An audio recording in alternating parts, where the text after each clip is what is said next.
Have you ever tried to withdraw money from your provident fund and felt it was a maze of rules and rejections? Well, the government says it has just fixed that. The Employees Provident Fund Organization, or EPFO, has announced its biggest reform in years. What are the new EPFO rules? Why is there criticism? What is the government's motive behind the move? This is Quick Take, your quick guide. I'm Smita Prakash.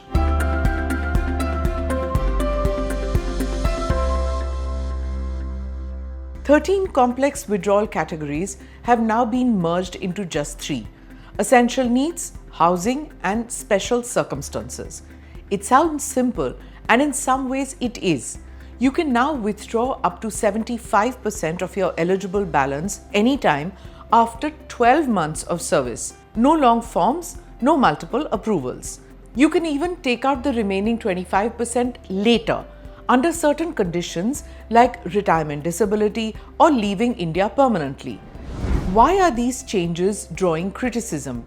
Because while the rules make it easier to withdraw, they also make it harder to empty your account. The new rule now requires that 25% of your PF balance stays locked in for at least 12 months. That means you can't withdraw everything at once, even if you're facing unemployment. The waiting period for full withdrawal after job loss has also gone up from 2 months to 12.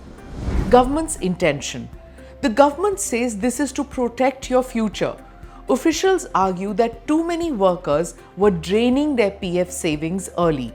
Half of EPFO members had less than 20,000 rupees left at retirement. 3 out of 4 had under 50,000 rupees. Why? Because of repeated withdrawals. People were using their PF like a bank account, dipping in for every emergency.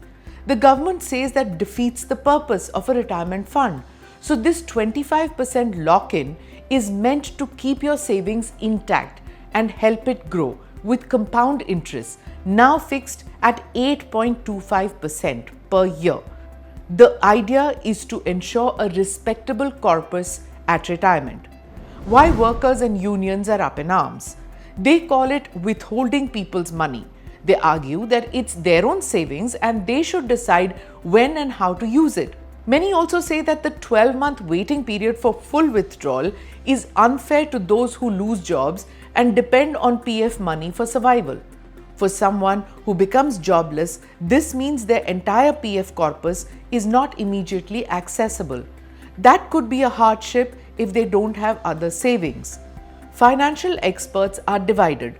Some say this is a long overdue reform, one that balances short-term needs with long-term financial discipline. Others warn that it might create hardships for low-income and contract workers who rely on PF during crisis. The government meanwhile insists that the reforms were approved after wide consultation with employers, employees, and state representatives on the Central Board of Trustees. They say these are not restrictions but safeguards. A digital reform.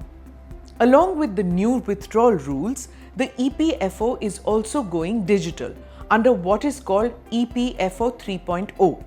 This includes real-time account updates, faster claim settlements, and doorstep pension verification for senior citizens through India Post.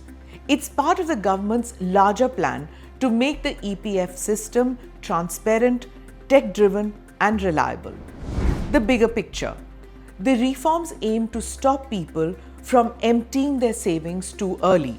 They want to make PF management faster, simpler, and digital.